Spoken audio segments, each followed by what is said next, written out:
नमस्कार बहनों और भाइयों, साथियों व प्यारे बच्चों। ज्ञान सागर में आपका स्वागत है।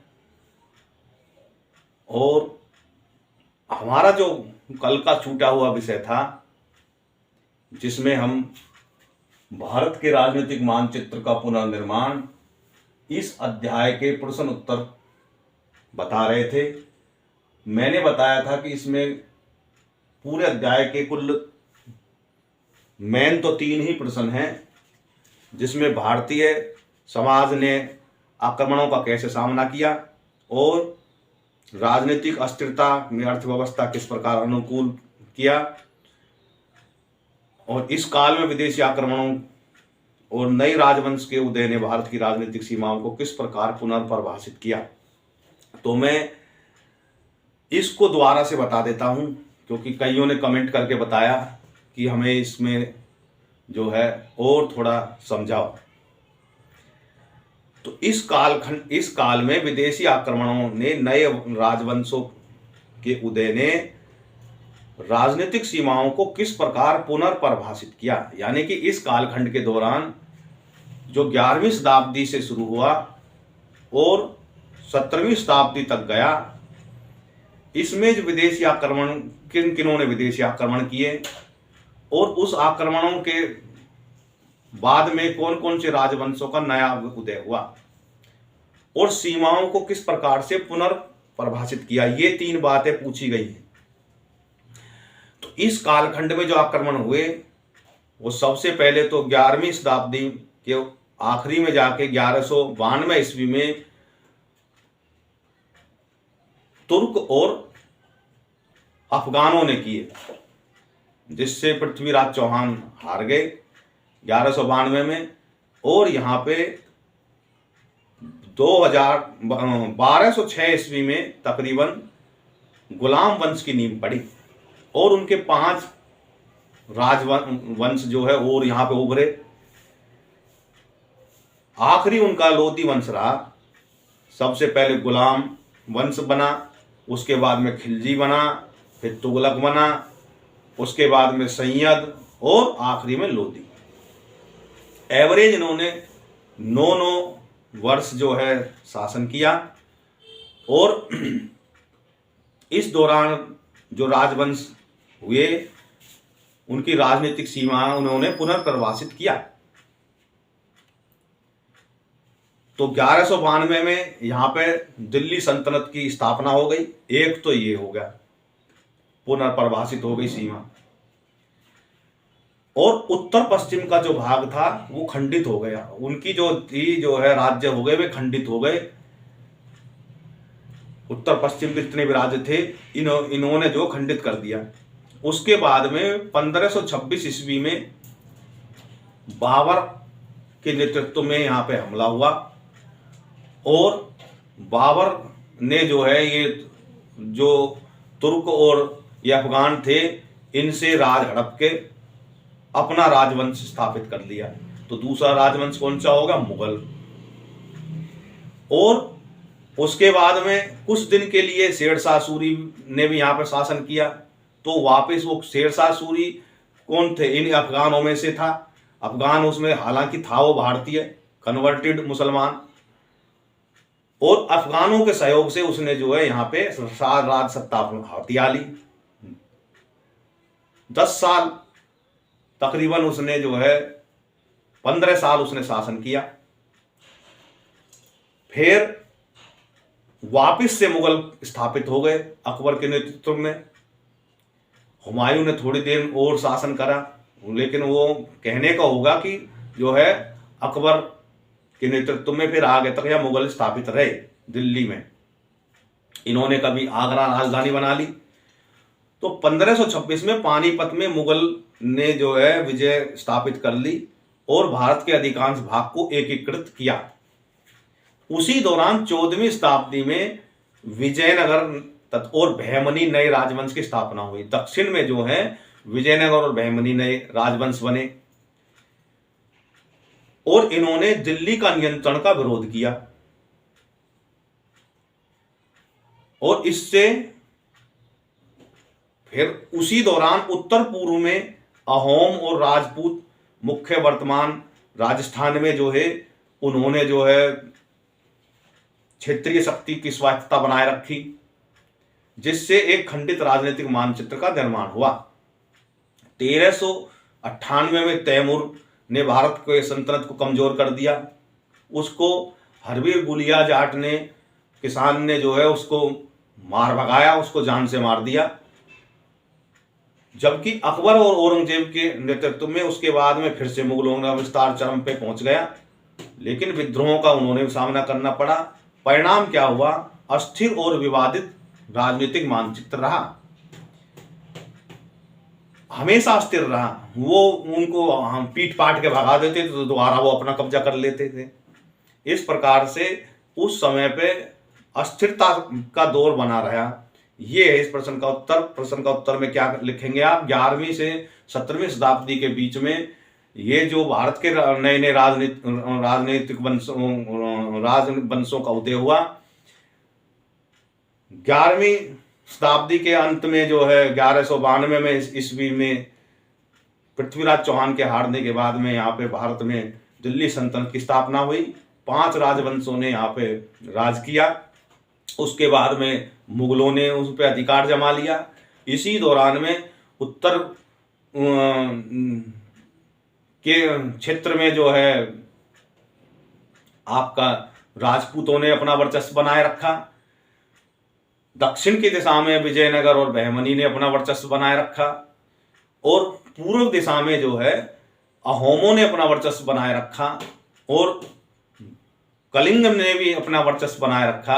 असम और क्या नाम है आपके ये उड़ीसा और जो है आंध्र के दिशा में। लेकिन मुगलों के औरंगजेब के समय में ये चरम पे पहुंच गई और ज़्यादातर भूभाग पे उन्होंने अपना कब्जा बनाया, लेकिन अहोमों ने जो है वो पूर्वोत्तर में इनको आगे नहीं बढ़ने दिया। उधर उस दौरान अकबर के दौरान भी जो है मराठाओं ने उनका प्रतिरोध किया, अगले अध्याय में आएगा। और राजस्थान में जो है राजपूतों ने भी अपना, और जो भरतपुर में जो है सूरजमल आदि ने जो है इसका प्रतिरोध किया। और इस प्रकार से कुल मिला के ये रहा कि खंडित जो है रही, सीमाएं अस्थिर रहीं और एक दूसरे पर जो है अपना खींचतान चलती रही। तो इस प्रकार से आप इस उत्तर का आंसर दे सकते हैं। आगे जो है हम चलते हैं और अगला जो प्रश्न बनता है वो ये है कि अलाउद्दीन खिलजी ने स्वयं को दूसरा सिकंदर क्यों कहा? उसने सिक्के पे लिखा था ये बातें, जो उसने चांदी का सिक्का 11.7 ग्राम का चलाया था टका, उसमें उसने कहा था कि जो स्वयं को दूसरा सिकंदर कहा। तो इसका आंसर में आप लिख सकते हैं कि उसकी महत्वाकांक्षा थी और उसने सैन्य प्रदर्शन शक्ति का प्रदर्शन किया और सिक्के से दूसरा सिकंदर कहा, क्योंकि उसने जो है उत्तर और मध्य भारत में अपना विस्तार किया। मंगोलों को के विरुद्ध भी उसने जो है लड़ाई लड़ी थी और इसकी तुलना वो सिकंदर महान द्वारा विशाल साम्राज्य के निर्माण की उपलब्धि को करना चाहता था। इसीलिए उसने उसको अपने समतुल्य रखते हुए अपनी महत्वाकांक्षा को सिक्के में प्रदर्शित किया। अगला प्रश्न बनता है कि आपके विचार में उन दिनों सेना बनाए रखने और युद्ध लड़ने के लिए किस प्रकार के संसाधनों की आवश्यकता होती थी? समूह में विभिन्न प्रकार के व्ययों पर चर्चा करें, जिसमें सैनिकों के लिए हथियार, भोजन से लेकर युद्ध में प्रयुक्त पशु, सड़क निर्माण आदि शामिल हैं। ये पृष्ठ 26 में ये प्रश्न का निर्माण किया है इस अध्याय में। तो आप खुद ही इसमें जो है चर्चा कर सकते हैं कि भाई उन दिनों में किस प्रकार के संसाधनों की आवश्यकता रहती होगी सेना बना रखने के लिए। भाई तलवारों की, धनुष बाण की, बाद में गोला बारूद जो है चलने लगे तो तोपों की भी आवश्यकता होती होगी, और पशुओं की, सैनिकों के लिए पशुओं की भी होती है। तो पशुओं को अनाज और अन्य खाद्य पदार्थ, भोजन की निरंतर आपूर्ति के लिए आवश्यकता होती थी, और इसलिए हाथी, घोड़े, ऊंट जैसे पशुओं का परिवहन में इस्तेमाल किया जाता था और युद्ध में भी दोनों के लिए महत्वपूर्ण थे।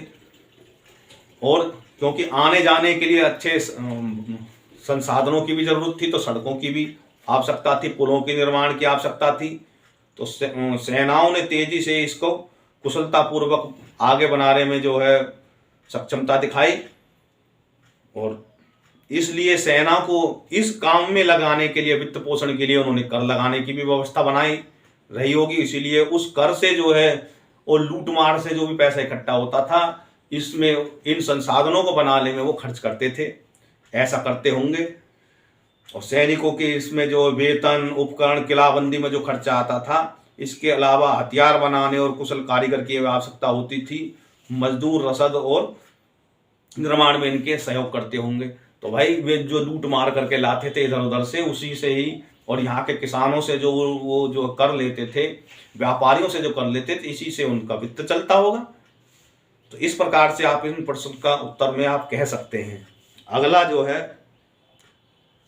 प्रश्न 31 में फिर एक प्रश्न बना है कि आपके विचार से मध्यकालीन किले से ऐसे स्थान क्यों चुने, मध्यकालीन किलों के लिए ऐसे स्थान क्यों चुने, और लाभ और हानियों पर चर्चा कीजिए, सुरक्षा, भेद्यता आदि के मुद्दों पर भी चर्चा करें।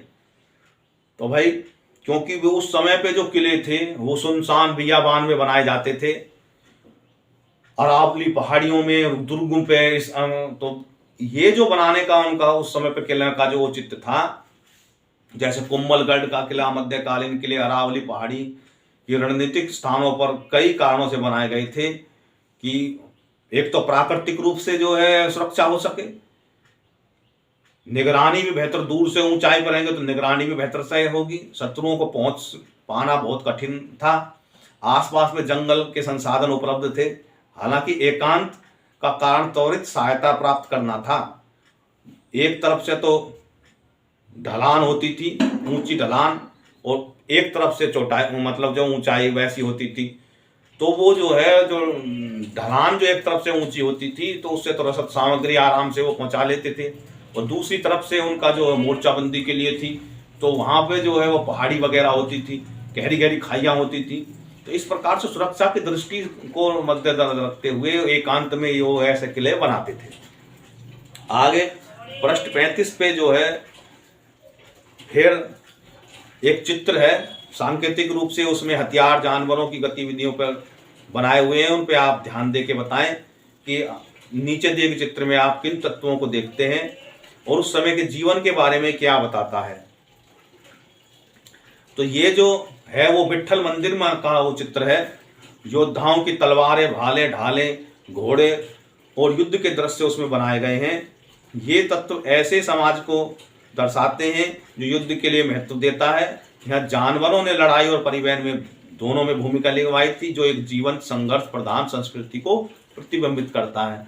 तो आप जो है इस प्रश्न के उत्तर में ऐसे कह सकते हैं कि भाई ये जो दिखाए गए हैं इसमें घोड़े, हाथी जो बने हुए हैं, ये जानवर जो है ये दोनों तरह से मनुष्य के सहायक होते थे, युद्ध के समय में भी, परिवहन के साधनों में भी। ये दो सुख दुख में दोनों तरीके से साधित होते थे। उस समय जो दृश्य युद्ध के संघर्ष के तलवार, भाले दिखाए गए हैं, ये वीरता, गौरव के प्रतीक के रूप में हो सकते हैं।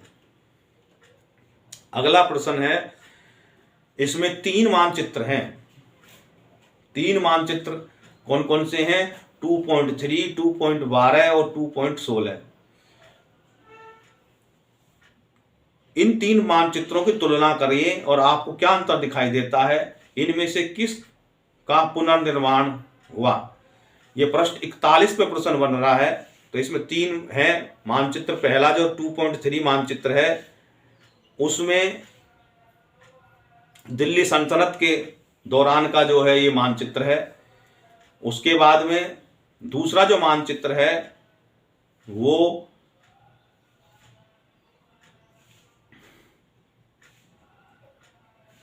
भारत के जो उस समय के क्षेत्रीय जो शक्तियां थी उनका मानचित्र में वर्णन किया गया है। और तीसरे जो मानचित्र है वो मुगलों के समय का, जितने भी वो उस समय पे थे उस समय के स्थिति क्या थी इन 3 उसमें मानचित्र में यहाँ के देशी राजाओं की और मुगलों के समय के मानचित्रों के ये वर्णन किए गए हैं। तो ये जो मानचित्र स्पष्ट अंतर दर्शाते हैं। 2.3 का जो मानचित्र है वो 13वीं-15वीं शताब्दी के बीच में दिल्ली सल्तनत का मुख्य रूप से उत्तरी भारत में नियंत्रण दर्शाता है, जबकि दक्षिण और पूर्व क्षेत्र में होयसला और पूर्वी गंगा जैसे स्वतंत्र राज्य के अधीन रहे। और चित्र 2.12 में जो है दक्षिण में विजयनगर और बहमनी जो है सल्तनत तथा पूर्व में गजपति साम्राज्य के उदय को दर्शाते हैं, जो क्षेत्रीय विखंडन की काल को प्रतिबिंबित करते हैं। इसी प्रकार से 2.16 जो मानचित्र है उसमें अकबर और औरंगजेब के शासनकाल के दौरान मुगल साम्राज्य भारत के अधिकांश भाग को विस्तार दर्शाते हैं। हालांकि उत्तर पश्चिम छोर पर सिक्कों और राजपूतों ने जैसी क्षेत्रीय शक्तियों ने इसका प्रतिरोध किया। इस पुनर्गठन में दिल्ली की सल्तनत का मुख्य रूप से उत्तरी क्षेत्र पर केंद्रित होना समाप्त हो गया। अब उनका परिणाम क्या हुआ कि परिणाम स्वरूप विजयनगर और गजपति जैसे शक्तिशाली दक्षिण और पूर्वी शक्तियों का उदय हुआ। इसके बाद में आक्रमणों से, क्षेत्रीय प्रतिरोध से, नए राजवंशों के उदय से होकर मुगलों के अधीन जो है भारत का लगभग एकीकरण सा ही हो गया। तो ये दर्शाता है इस मानचित्रों में। अगला जो प्रश्न है वो पृष्ठ 45 पे है, जिसमें आप इसमें जो है दो पुत्रों को औरंगजेब ने जो है अपने अंतिम समय में कहा गया है, पत्र लिखा है कि मैं अकेला आया था और अकेला जा रहा हूँ। मैं नहीं जानता कि मैं कौन हूँ, मैंने क्या किया। मैंने देश और जनता के लिए कुछ अच्छा नहीं किया और भविष्य में कुछ आशा नहीं है। मैं जीवन में असहाय था, असहाय ही विदा हो रहा हूँ। ये शब्द औरंगजेब के बारे में बताते हैं। क्या बताते हैं, इसके बारे में आप क्या सोचते हैं, इसके बारे में आपको उत्तर देना है। तो ये पृष्ठ 45 पे है। अब इस पत्रों के माध्यम से पश्चाताप का उसका पता चलता है, क्योंकि उसने अपने पिता को, जीवन में उसने कोई अच्छा काम नहीं करा था। उसने सबसे पहले अपने पिता को जेल में डाला, शाहजहां को, और सिंहासन के लिए अपने भाइयों को उसने हत्या करवाई। उसके क्रूर शासन के द्वारा हजारों लोगों को उसने मरवा डाला और अंतिम वर्ष में उसके द्वारा सभी कुकर्मों को, जैसे जैसे स्कूल, मंदिर, सड़कों का सामूहिक विनाश, शहरों का उसने सामूहिक विनाश और लूटपाट करवाई, उसे अवश्य रूप से प्रभावित करते होंगे। उसके आंखों के सामने वो प्रदर्शन आ जाता होगा। इसलिए उसने उल्लेख किया कि उसने देश में जनता के लिए कुछ भी अच्छा नहीं किया। अपने पश्चाताप के अलावा पत्र उसके जीवन के अंतिम दिनों में उसके अकेलेपन को भी दर्शाता था। उसके अत्याचारी शासन और नीतियों के कारण समय में कैसे नकारात्मक प्रभाव पड़ा। तो वो जो ऐसे ही सोचता होगा। आप इस प्रकार से लिख सकते हैं। अगला प्रश्न है पृष्ठ 48 पे। कक्षा में चर्चा कीजिए कि पाइक प्रणाली ने अहोम साम्राज्य में लोगों के दैनिक जीवन को की चुनौतियों और लाभों के संदर्भ में कैसे प्रभावित किया और राजा को सेना, अर्थव्यवस्था दोनों के प्रबंधन में कैसे सहायता करी। यानी कि पाइक प्रणाली जो अहोमों की थी उसके बारे में पूछा गया है कि उसने साम्राज्य की रक्षा करने और सेना के तौर पे और अर्थव्यवस्था को प्रबंधन करने में कैसे सहायता प्रदान की। तो पाइक प्रणाली में क्या होता था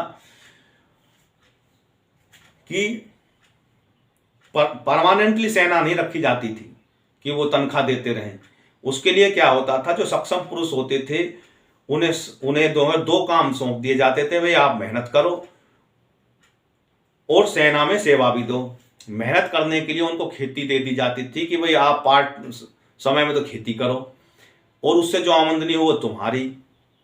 और जब सेना को जैसे देश को जरूरत पड़ेगी तो आपको योद्धा बन के हमारी रक्षा करने के लिए आ जाना है। तो वो उस समय के जो भूभागों पे उनके दो फायदे होते थे। एक तो राजस्वी अर्थव्यवस्था मजबूत होती थी और दूसरा वो वहाँ के भूगोल से अच्छी तरह से समझ जाते थे और इससे आर्थिक स्थिरता सुनिश्चित होती थी। राजा के पास स्थायी सेना की आवश्यकता के बिना ही तैयार कार्यबल सेना उपलब्ध रहती थी। उसमें लागत की बचत हुई। हालांकि अनिवार्य सेवा के लिए दैनिक जीवन को भी बाधित किया। श्रम की मांग के कारण परिवारों पर दबाव भी डाला। कुल मिलाकर इस प्रणाली से अहोमों को सड़कें, नहरों, महत्वपूर्ण बुनियादी ढांचे निर्माण और मजबूत रक्षा बलों को अपनाए रखने की अनुमति दी, जैसा कि 1671 में जो है सराय घाट का जो है युद्ध में देखा गया, जिसने साम्राज्य की अर्थव्यवस्था और सैन्य को अधिक कुशल बना के रखा। तो वो जो है परमानेंटली सेना नहीं रखते थे। वो कहते थे भाई जब युद्ध बुद्ध की स्थिति ना हो आप खेती करो, और अन्य जो काम में जैसे बुनियादी ढांचा बनाने में सहयोग भी आपको करना है, और जो भी पैसा आपका है इसी से ही आपने इसको आगे सहयोग के रूप में बढ़ाना है। अपने जो भी आपके क्षेत्रीय बुनियादी ढांचे हैं वो आपने स्वयं इसको से तैयार करने हैं। तो हालांकि इसमें क्या था, पारिवारिक खर्च कम होते थे, उसमें परिवारों वालों को तो आर्थिक रूप से परेशानी होती थी, लेकिन राजा के लिए जो है वो उपयोगी होता था और अर्थव्यवस्था उसकी मजबूत रहती थी। अगला प्रश्न है 8वां, पृष्ठ 49 पे, अहोमों ने असम की नदियां, पहाड़ियां और जंगलों का लाभ कैसे उठाया? क्या आप उन तरीकों के बारे में बता सकते हैं जिसमें भूगोल ने उनकी रक्षा व्यवस्था बनाने और युद्ध लड़ने में मदद की? तो अहोम जो थे वो उड़ीसा की तरफ के पूर्वोत्तर के भागों में उनका कब्जा था। अहोमों ने असम के घनों जंगलों, पहाड़ी और नदियां, ब्रह्मपुत्र का उपयोग गुरिल्ला युद्ध रणनीति में और घात लगाकर हमले करने में किया। विशेष रूप से 1671 में सराय घाट के में युद्ध में भूगोल ने सैनिकों के प्राकृतिक अवरोध और छिपने के स्थान प्रदान किए, जबकि नदियों ने मार्गों की रक्षा में सहायता की। इससे दुश्मनों के आवागमन जो है वो कठिन हो गया। हमला करने और उनकी आपूर्ति श्रृंखला को बनाए रखने में ये जो है भूगोल जो है उसने उनकी बहुत बड़ी रक्षा करी। अगला प्रश्न है कि इसके बारे में सोचो, और ये है पृष्ठ 28 पे। हम मूर्ति जो है प्रतिमा जैसे शब्दों की बजाय हम मूर्ति या प्रतिमा सामान्य शब्दों की बजाय प्रतिमा शब्द का प्रयोग क्यों करते हैं? ये दोनों शब्द यहूदी धर्म, ईसाई धर्म और इस्लाम के संदर्भ में अपमानजनक माने जाते हैं, जिन्हें रूढ़िवादी संप्रदाय मूर्ति पूजा या प्रतिमाओं के पूजा की निंदा करते हैं। भारत के शास्त्रीय ग्रंथों में मंदिरों या घरों में पूजा के लिए प्रयुक्त छवि अक्सर प्रतिमाओं को दर्शाने के लिए मूर्ति, विग्रह, प्रतिमा, रूप आदि जैसे शब्दों का प्रयोग किया जाता था। अंग्रेजी में प्रतिमा एक तटस्थ शब्द है। तो ये है प्रश्न 28 पे, आप विचार करें। तो प्रतिमा शब्द का प्रयोग इसलिए किया जाता था क्योंकि यहूदी धर्म और ईसाई और इस्लाम में मूर्ति और प्रतिमा के नकारात्मक अर्थ थे। मूर्ति पूजा को निंदनीय मानते थे। भारतीय धार्मिक ग्रंथों में पूजा में प्रयुक्त प्रतिमाओं के लिए मूर्ति या प्रतिमा जैसे तटस्थ शब्दों का प्रयोग किया जाता था। इसलिए प्रतिमा एक तटस्थ शब्द था जो नेगेटिव अर्थों से बचता था और सांस्कृतिक संदर्भ में इसका सम्मान होता था, सम्मान भी करते थे। तो इसलिए जो है उन्होंने इसका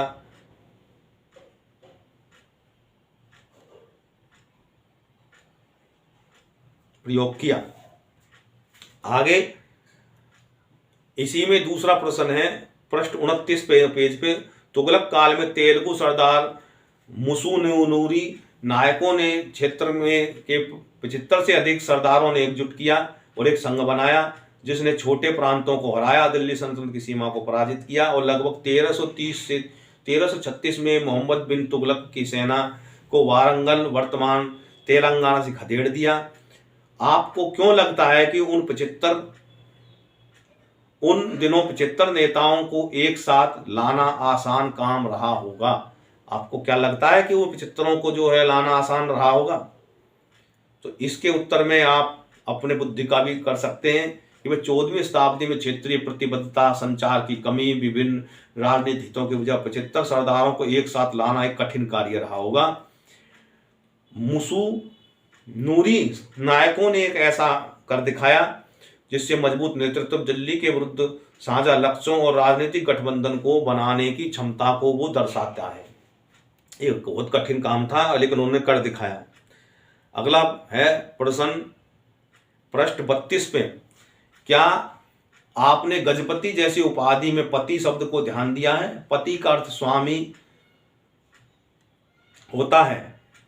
इस काल में कई शासक राजवंश शक्ति प्रतिष्ठा दर्शाने के लिए इस उपाधि का प्रयोग करते थे। विजयनगर के राजाओं को नरपति, बहमनी सल्तनत को अश्वपति, मराठा शासकों को छत्रपति कहा जाता था।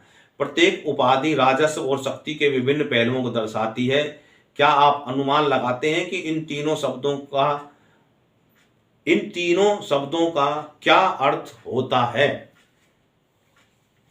तो आप इन प्रश्न के उत्तर में कह सकते हैं कि राज जो है सभाओं में पति शब्द का प्रयोग राजस्व से शक्ति के विभिन्न पहलुओं को दर्शाता था। विजयनगर के शासकों द्वारा प्रयुक्त नरपति का अर्थ है मनुष्यों का स्वामी। यह लोगों के उनके शासन को रेखांकित करता था। बहमनी के सल्तनत में शासकों को अश्वपति या घोड़ों का स्वामी कहा जाता था, जो उनके घुड़सवार शक्ति का प्रदर्शित करता था। मराठा अपनी सर्वोच्च शक्ति की सत्ता को छत्रपति के रूप में उपलब्धि करते थे। उसका अर्थ होता था सर्वोच्च संप्रभु, सबके ऊपर छत्र, इस तरीके से। तो अगला प्रश्न नंबर 4 है पृष्ठ 37 में।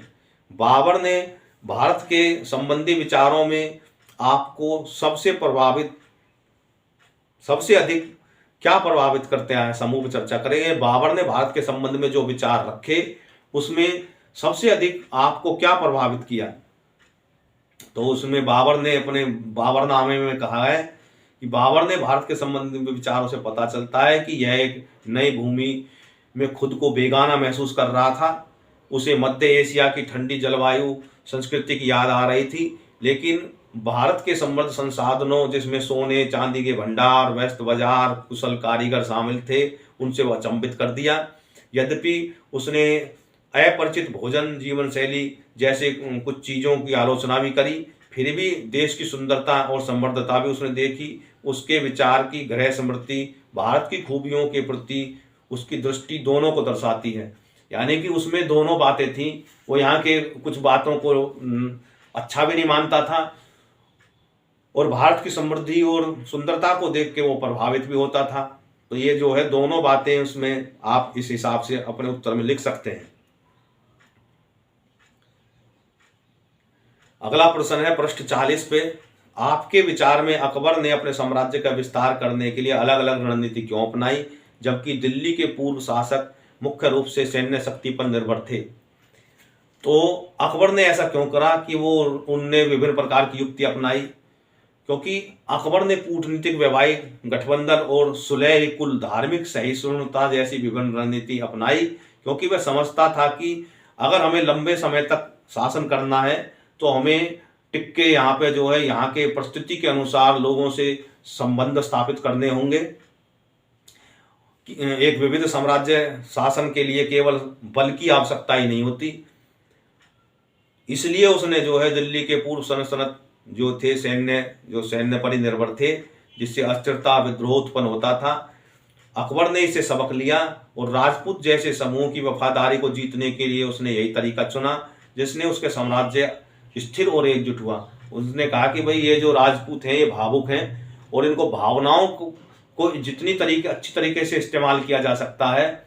किसी को तो उनकी शक्ति के हिसाब से उनको महिमा मंडन करता था, बड़ा आप तो बड़े योद्धा हैं और आपके तो हम बाहुबल का हम इस्तेमाल करके हम पूरे हिंदुस्तान को एक कर सकते हैं, तो उनको सेनापति बना लिया।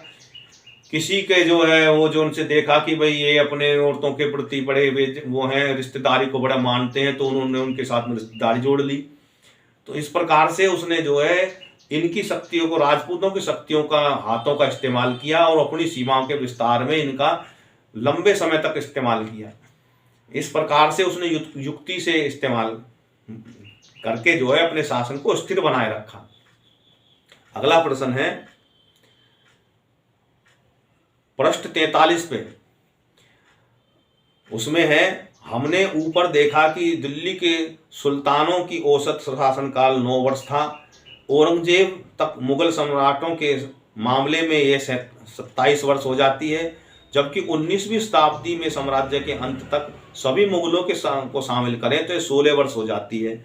शासनकाल के इन वर्षों के बारे में आपकी क्या राय है?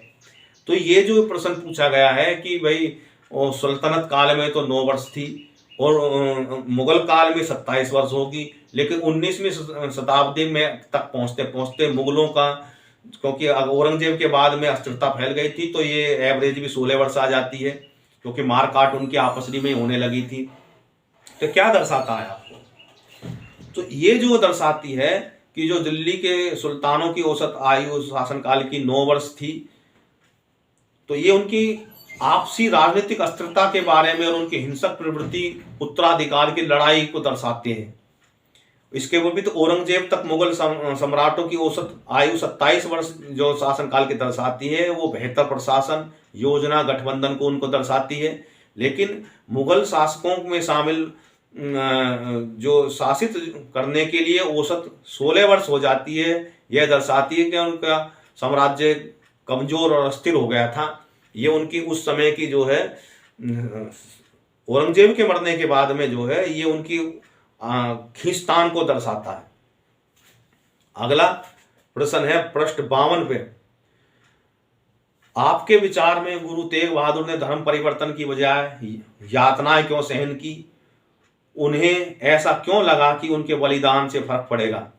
तो इसके उत्तर में आप कह सकते हैं कि गुरु तेग बहादुर ने धार्मिक स्वतंत्रता की रक्षा और कश्मीरी पंडितों की सुरक्षा के लिए यातना सहन की, क्योंकि उनका मानना था कि उनकी शहादत मुगल अत्याचार के खिलाफ प्रतिरोध को उनकी भावी पीढ़ियों को हमेशा प्रेरित करती रहेगी। अगर वो उसी समय धर्म परिवर्तन कर लेते तो प्रतिरोध तो खत्म ही हो जाता, तो क्या होता समाज का? सारे मुसलमान बन जाते। तो इसीलिए उन्होंने इस यातना को सहन किया। उन्होंने कहा कि मेरी शहादत के बाद में जो मेरे जो पीढ़ी है, पूर्वज जो आगे आने वाली जो पीढ़ी है, ये उससे प्रेरणा लेंगे। इसीलिए उसने शहादत को स्वीकार किया। प्रश्न 8 पृष्ठ 52 पे है, सिख गुरु और खालसा ने किन मूल्यों को प्रतिपादन किया? उनका क्या मूल्य प्रतिपादित किए? तो सिख गुरुओं ने, खालसा ने साहस, न्याय, समानता, निस्वार्थ सेवा के मूल्य प्रतिपादित किए। उन्होंने धार्मिक स्वतंत्रता की रक्षा, उत्पीड़न से लड़ाई और कमजोरों की सुरक्षा करना के साथ ही अनुयायियों में एकता, नैतिक शक्ति को बढ़ावा देने के लिए बल जो था, नैतिक बल को, ये उनके मूल्य प्रतिपादित किया। अगला जो प्रश्न है वो पृष्ठ 52 में ही है कि ये जो मूल्य आज की दुनिया में किस प्रकार प्रासंगिक है? जो खालसा पंथ ने जो मूल्य दिए, ये आज की दुनिया में भी उसी तरीके से ही प्रासंगिक है। आप देख रहे हो कितने अस्थिरता का दौर है। आज नैतिक रूप से पतन होता जा रहा है, अपनी जवान पे टिकते नहीं है। तो ये जो मूल्य है आज के लिए बहुत महत्वपूर्ण है। हमें सभी को निष्पक्ष व्यवहार करना चाहिए, मतभेदों का सम्मान करना चाहिए तथा दूसरों की मदद करना सीखना चाहिए, जिससे बेहतर और शांतिपूर्वक दुनिया का निर्माण हो सके। आगे पृष्ठ 59 पे जो है प्रश्नोत्तरों का निर्माण किया है कि दिल्ली सल्तनत और मुगल साम्राज्यों के राजनीतिक नीतियों की तुलना कीजिए, उनमें क्या तो समानता थी और क्या अंतर थे। यानी कि दोनों ही जो वे विदेशी इस्लामिक आक्रमणता थे और उन दोनों ने भारत पे शासन किया, तो इन दोनों शासन की उनकी नीति में क्या तो समानता थी और क्या अंतर थे, ये आपको बताना है। तो इसमें क्या है कि दिल्ली सल्तनत और मुगल साम्राज्यों में जो था, दोनों अपने शासन के विस्तार के लिए सैन्य शक्ति का प्रयोग किया। ये समानता की बातें हैं कि भाई क्या जो है वो थी, दोनों ने युद्ध लड़े, शहरों पे आक्रमण किए और अपनी सेना के भरण पोषण के लिए जजिया और भू राजस्व जैसे कर वसूले। हालांकि उनके शासनकाल के तरीके काफी भिन्न थे। दिल्ली के सुल्तान मुख्य रूप से बल का प्रयोग करते थे और इक्ता प्रणाली प्रयोग करते थे। इसके अंतर्गत सैन्य सेवा के बदले में सामंतों को भूमि दी जाती थी और इससे अब जो अक्सर जो अस्थिरता उत्पन्न होती थी, सत्ता संघर्ष होते थे और औसत प्रत्येक सुल्तान का शासनकाल 9 वर्ष ही होता था। ये तो है, उन्होंने इक्ता प्रणाली अपनाई। इक्ता प्रणाली में क्या होता था कि वो जागीर दे देते थे और बदले में जो है वो सामंतों को भूमि दे देते थे। भाई ये भूमि है, मालगुजारी तू ले। तो उससे क्या होता था, अस्थिरता फैल जाती थी। एक को जागीरदारी मिल जाती थी, वो दूसरे वो जो है क्या उसके खिलाफ जहर उगलते रहते थे और चुगली लगाते रहते थे। तो इस प्रकार से संघर्ष सत्ता के लिए चलता रहता था।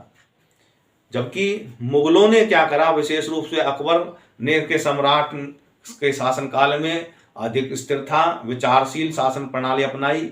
उसने कूटनीति का प्रयोग किया, वैवाहिक गठबंधन बनाए, सुलह और कुल जो है शांति, सभी के साथ शांति के सिद्धांत के माध्यम से धार्मिक सहिष्णुता को बढ़ावा दिया। जजिया को उसने कुछ समय के लिए निलंबित कर दिया। अकबर ने के जो अधिकारी और सैन्य बेहतर प्रबंधन और मनसबदारी प्रणाली की। मनसबदारी प्रणाली क्या होती थी, एक पद के अनुसार उनको मान सम्मान दिया जाता था और कहा था कि आपको इतने घोड़े, इतने हाथी और इतने पदेन सैनिक जो आपको हमेशा रखने हैं और ये हमेशा तैयार रखने हैं, और इसका खर्च भी आपने इन जागीरदार से जो है आपको करना है। तो उससे जो उस प्रणाली से क्या होता था कि उसे तैयार सेना की एक साथ जरूरत होती थी तो तुरंत वो जो उपस्थित होते जाते थे, बीच बीच में उनका निरीक्षण भी करते थे, भाई इन्होंने अपने मनसबदारी बना कर रखी या नहीं रखी। तो इससे मुगल सम्राटों का शासनकाल लंबा और अधिक शांतिपूर्वक रहा। औरंगजेब के शासनकाल तक मुगल सम्राट औसत 27 वर्षों तक शासन करते रहे। यद्यपि दोनों ही साम्राज्य युद्ध और करों पर निर्भर थे। मुगलों के पास साम्राज्य पर शासन करने के लिए अधिक संगठित और दीर्घकालिक तरीका था। ये जो है उन दोनों का अंतर है। आगे है विजयनगर साम्राज्य और अहोम साम्राज्य जैसे राज्यों अन्य राज्यों की तुलना में लंबे समय तक विजय का सामना करने में क्यों सफल रहे। उनकी सफलता उनके भौगोलिक और सैन्य सामाजिक कारकों का योगदान रहा। आपको ये भी चर्चा करनी है कि भाई विजयनगर का और अहोम जैसे जो साम्राज्य थे अन्य राज्यों की तुलना में लंबे समय तक टिके रहे, वे ऐसे क्यों सफल रहे। क्या उनकी जो है सफलता में उनके भौगोलिक, सैन्य या सामाजिक कारकों का योगदान रहा, काय का योगदान रहा। तो आप इसके उत्तर में कह सकते हैं कि विजयनगर जो साम्राज्य और अहोम जैसे साम्राज्य भौगोलिक लाभ, सैन्य रणनीति और सामाजिक एकता के संयोजन के कारण ही लंबे समय तक टिकने में सक्षम रहे। विजयनगर साम्राज्य को हम्पी के पथरीली और पहाड़ी भूभाग की प्राकृतिक सुरक्षा का लाभ मिला, उनकी जिससे शत्रुओं के आक्रमण करना कठिन हो गया। कृष्णदेव राय जैसे शासकों के अधीन उन्हें जो एक मजबूत सेना का निर्माण किया, धर्म और संस्कृति का समर्थक करते थे। विशेष रूप से मंदिरों का निर्माण और साहित्य को प्रोत्साहन करने के लिए एकता उन्होंने बनाए रखी। दूसरी ओर अहोम जो थे साम्राज्य, उनके घने जंगल, नदियां, पहाड़ों का भरपूर उन्होंने लाभ उठाया। गुरिल्ला युद्ध के लिए बढ़िया अनुकूल थी वो जो एरिया जो है उसकी गहरी उनको समझ थी, ज्ञान था भूभाग का, और आक्रमणकारी सेनाओं को वो अचानक हमला करके अचंभित कर देते थे, उनको पराजित कर देते थे। जैसा कि 1671 में प्रसिद्ध सराय घाट युद्ध में देखा। उनकी पाइक प्रणाली भी एक लचीली सेना बनाने में मदद करी और हर सैनिक को आवश्यकता पड़ने पर सेना में काम करने के लिए बाध्य किया जाता था। दोनों राज्यों को स्थानीय लोगों का भरपूर समर्थन प्राप्त था, जिससे सामाजिक शक्ति भी उनकी स्थिरता मिली। इस प्रकार भौगोलिक स्थिति, चतुर सेना और मजबूत सामाजिक सामुदायिक गठबंधन संबंधों के कारण ही उन्होंने अच्छी लंबे समय तक अपने शासन को बना के रखा। अगला प्रश्न है, कल्पना कीजिए कि आप अकबर और कृष्णदेव राय के दरबार में एक विद्वान हैं। अपने मित्र को पत्र लिखकर वहाँ की जो है रणनीति, व्यापार और संस्कृति का, समाज का वर्णन करें। यानी कि आपकी कल्पना शक्ति को इसमें पूछा गया है कि आप उनके अकबर और कृष्णदेव राय के दरबार में रहते हैं और अपने मित्र को उस समय की परिस्थिति के अनुसार पत्र में क्या क्या बताएंगे कि भाई वहाँ की रणनीति, व्यापार, संस्कृति का और समाज का वर्णन कैसे करेंगे। तो अब इसमें कैसे कर सकते हैं, हर एक की अपनी अपनी बुद्धि के अनुसार है ये। तो आप कैलिक्स में लिख सकते हैं कि प्रिय मित्र, आशा है कि आप कुशल मंगल से होंगे। मैं आपके हमारे महान जो है कृष्णदेव राय के शासनकाल में विजयनगर के जीवन के बारे में बताता हूँ। यह साम्राज्य बड़ा शक्तिशाली और बलवान है, जो दक्षिण के अधिकांश भूभाग पर शासन करता है। राजा न केवल एक वीर शासक है बल्कि कला और विद्या के भी प्रबल समर्थक हैं। वे कवियों और विद्वानों को प्रोत्साहित करते हैं और उन्हें स्वयं भी एक प्रसिद्ध कवि भी हैं।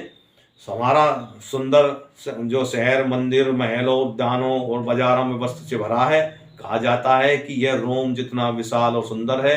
अनेक व्यापारी विभिन्न स्थानों में यहाँ सामान खरीदने और बेचने के लिए आते हैं। शहर के जीवन और समृद्धि से भरपूर था, लेकिन 1529 में कृष्णदेवराय के देहांत के बाद हालात मुश्किल हो गए। 1565 में शत्रुओं के एक समूह ने हम पर हमला किया और तालीकोटा के युद्ध में हमारी सेना को हरा दिया। उन्होंने हमारे शहर और कई हिस्सों को नष्ट कर दिया, जिससे मंदिर और घर भी शामिल थे, और इससे हम जो है कई लोगों का जीवन कठिन हो गया। अब साम्राज्य छोटे छोटे हिस्सों में बंट गया है, जिन पर नायक कहलाने वाले स्थानीय नेता शासन करते हैं। फिर भी कृष्णदेवराय के शासनकाल की स्मृति और जो है विजयनगर की शान हमारे दिलों में आज भी जीवंत है। इस प्रकार से जो है इन्होंने जो है बताया है कि कृष्णदेवराय के दरबार के विद्वान के अनुसार इन्होंने वर्णन किया है। आप अकबर के हिसाब से लिख सकते हैं। अगला प्रश्न है कि अपने युवावस्था में एक निर्दयी विजेता रहे अकबर कुछ वर्षों बाद सहिष्णु और दयालु कैसे हो गए? उनका हृदय परिवर्तन कैसे हो गया? इस परिवर्तन का कारण क्या हो सकता है? तो अकबर जब 13 वर्ष की कम उम्र में सम्राट बने, तब वे विजय और सैन्य शक्ति पर केंद्र एक क्रूर और निर्दयी शासक थे। अपने शासनकाल में उन्होंने घोर क्रूरता दिखाई। जैसे चित्तौड़ के समय में, उस समय माना जाता है कि उन्होंने 32 मन जो है जनेऊ इकट्ठा करवा दिया था। तो सुनो 32 मन जो है जनेऊ, कितने लोग मारे होंगे उस दौरान जब इकट्ठे हुए होंगे। तो ये जो है इतना घनघोर निर्दयतापूर्ण कार्य किया, इतने लोगों का कत्ल किया। उसके बाद में डींग हाँकी उन्होंने कि मैंने जो है काफिरों के कुफ्र सिर पे जो है माथे पे अंकित कर दिया है। और ऐसा बर्बर व्यवहार करने के लिए या उन्होंने लोगों की जान गई और बचे हुए लोगों के साथ कठिन व्यवहार किया। हालांकि समय के साथ में अकबर का रवैया बदलने लगा। विभिन्न धर्मों के लोगों के साथ उसने मेल जोल, राजपूत राजकुमारियों के विवाह संबंधों और उनके विद्वान दरबारियों में विद्वानों का प्रभाव बढ़ा। उन्होंने धीरे धीरे सहिष्णु और समावेशी दृष्टिकोण अपनाया कि जैसे जैसे उसे लगा कि भाई जो है जो जितना तैने क्रूरता करनी थी, इससे इनके लोगों के मन में भय बैठ गया, अब इससे ज़्यादा करने से कोई लाभ नहीं है, विद्रोह बढ़ जाएगा। इसलिए उसने अपने आप को, यहाँ के लोगों ने भी सलाह दी और जो उन्होंने यहाँ के ग्रंथों को भी पढ़वाया, क्योंकि वो तो खुद अनपढ़ था। तो धीरे धीरे उनके विद्वानों के उसके मत के अनुसार उसने जो है अपने आप को परिवर्तित कर लिया और उसने गैर मुसलमानों पर लगने वाले जजिया कर समाप्त कर दिए। सुलह कुल नीति को बढ़ावा दिया। इसका अर्थ था सभी के साथ शांति, धार्मिक सहिष्णुता और सद्भाव। अकबर ने महसूस किया कि केवल भय के बल से शासन करने की तुलना में सम्मान और सहयोग के माध्यम से शासन करने उनके विशाल साम्राज्य को अधिक स्थिरता और एकता आएगी। यह परिवर्तन उसने व्यक्तिगत विचारों से प्रभावित था। जैसा कि उसके दरबार में इतिहासकार अबुल फजल ने दर्ज किया कि अकबर ने स्वीकार किया कि दूसरों को इस्लाम धर्म में परिवर्तन होने के लिए मजबूर करना गलत था और उसके स्थायी होने की संभावना नहीं थी। इस प्रकार अकबर एक क्रूर विजेता, एक बुद्धिमान और परोपकारी शासक में परिवर्तन हो गया, जो शांति और विविधता दोनों को महत्व देते थे।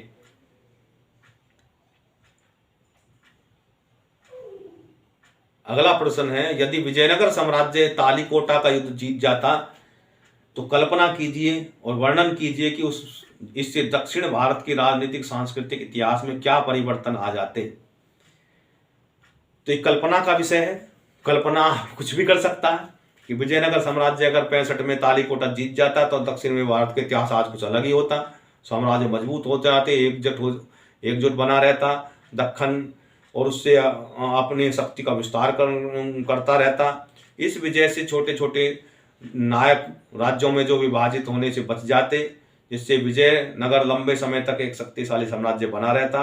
राजनीतिक रूप से जो है विजयनगर और मजबूत हो जाता, दक्षिण के सल्तनतों के आक्रमणों से मजबूती से खड़ा रह सकता था और मुगलों जैसी उत्तर की शक्तिशाली चुनौतियों को दे सकता था वो, और इससे संभवतः भारत में एक शक्ति संतुलन बदल सकता था। सांस्कृतिक दृष्टि से कृष्णदेव राय के शासनकाल का और स्वर्ण युग हो जाता, अधिक समय तक ये कायम रहता। इससे कला, साहित्य और मंदिर निर्माण जैसे अधिक विकास होते। कवियों और विद्वानों को एक केंद्र मिल जाता, निरंतर उनको समर्थन मिलता रहता। इससे पूरे क्षेत्र में सांस्कृतिक एकता मजबूत रहती। विजयनगर जैसे मंदिर और शहर बड़े बड़े और सुंदर होते, जो दूर दूर तक व्यापारी, कलाओं और तीर्थयात्रियों को आकर्षित करते। कुल मिलाकर तालीकोटा का युद्ध अगर विजयनगर जो है जीत जाता तो दक्षिण भारत में कई शताब्दियों तक यह अग्रणी राजनीतिक और सांस्कृतिक शक्ति बन सकती थी। अगला प्रश्न है, प्रारंभिक सिख धर्म द्वारा प्रचलित मूल्य, उसमें समानता, सेवा और न्याय शामिल था, आज भी प्रासंगिक है। इनमें से किसी एक मूल्य का चयन करें और चर्चा करें कि यह समकालिक समाज में कैसे प्रासंगिक बना हुआ है। तो प्रारंभिक सिख धर्म द्वारा प्रचार समानता एक ऐसा मूल्य है जो समाज के आज भी अत्यंत प्रासंगिक है। गुरु नानक ने ईश्वर को एक ओंकार और सभी मनुष्यों को एक समान संबंधी शिक्षा के लिए समय के गहरे सामाजिक विभाजनों जैसे कि जाति, धार्मिक भेदभाव को चुनौती दी। बाद में सिख गुरुओं ने न केवल अपने शब्दों से बल्कि उनके कार्यों में भी विश्वास को और आगे बढ़ाया। उदाहरण के लिए गुरु तेग बहादुर ने कश्मीरी पंडितों के अपने धर्म को स्वतंत्रता पालन करने के लिए अधिकार की रक्षा करते हुए प्राणों का बलिदान कर दिया। यह दर्शाता है कि सिख धर्म या पृष्ठभूमि की परवाह किए बिना सभी की गरिमा और समानता के दृढ़ता के साथ खड़ा रहा। आज भी विविधतापूर्वक अक्सर विभाजित समाजों और समानता, सेवा, न्याय मूल्यों में आपसी सम्मान और शांति सह अस्तित्व को बढ़ावा देते हैं। हमें सभी के साथ निष्पक्ष व्यवहार करने, अन्याय का सामना करने वालों का समर्थन करने और साझा मानवता पर आधारित समुदाय बनाने के लिए प्रोत्साहित करता है। चाहे स्कूल हो, कार्यस्थल हो, दैनिक जीवन हो, समानता सिख विश्वास हमें दूसरों के लिए खड़ा होने के और करुणा और ईमानदारी के साथ जीने की याद दिलाता है। तो ये जो है समानता का जो उनका मूल है, वो सेवा और न्याय जो है ये आज भी प्रासंगिक हैं। अगला, कल्पना कीजिए कि आप किसी बंदरगाह शहर सूरत, कालीकट या हुगली में व्यापारी हैं और वस्तुओं व्यापार करने वाले लोगों, जहाज़ों की आवाजाही के संदर्भ में आप जो दृश्य देखते हैं उनका वर्णन कीजिए। ये भी कल्पना पर आधारित है। सूरत के समृद्ध बंदरगाह के एक व्यापारी के रूप में मैं प्रतिदिन अत्यधिक ऊर्जा समृद्धि को दर्शन करता हूँ। फारस, अरब और मध्य एशिया जैसे दूर दराज के जहाज यहाँ आते हैं। उसमें रेशम, घोड़े, धातुओं वस्तुएं होती हैं। बदले में हम सूती वस्त्र, मसाले, आभूषण, स्थानीय कारीगरों से निर्मित हस्तशिल्प वस्तुएं उनको निर्यात करते हैं। बंदरगाह माल उतरने की जो व्यस्त श्रमिकों से भरा रहता है। जोर जोर से आवाज़ें होने लगती हैं। पास के व्यापारियों और खरीदारों के लिए गुलजार रहते हैं। हुंडी प्रणाली से व्यापार सुगम हो जाता है, जिससे सिक्के की सीमा पार ले जाने और बिना सुरक्षित रूप में धन का हस्तांतरण संभव हो जाता है। कई विदेशी व्यापारी भी यहाँ बस गए हैं और यहाँ के शहर की विविधता जीवंत में और इजाफा हुआ है। आसपास के मंदिर न केवल धार्मिक उद्देश्यों की पूर्ति करते हैं बल्कि ऋण प्रदान करके और सार्वजनिक सुविधाओं का निर्माण करके व्यापारियों को और बढ़ावा देते हैं। क्षेत्र में राजनीतिक परिवर्तन के बावजूद सूरत की अर्थव्यवस्था जीवन और अवसरों से भरपूर बनी हुई है। अगला प्रश्न, ये आखिरी प्रश्न था। इस प्रकार से हमने ये अध्याय के सभी प्रश्नों को समझाने में, उनके उत्तर को समझाने में आपके लिए हमने एक सहायता प्रदान करी। आप इन उत्तरों के आधार पर अपनी बुद्धि को इस्तेमाल करके इसको और भी सुंदर बना सकते हैं। इस वीडियो में इतना ही। भारत माता की जय। जय हिंद, जय भारत।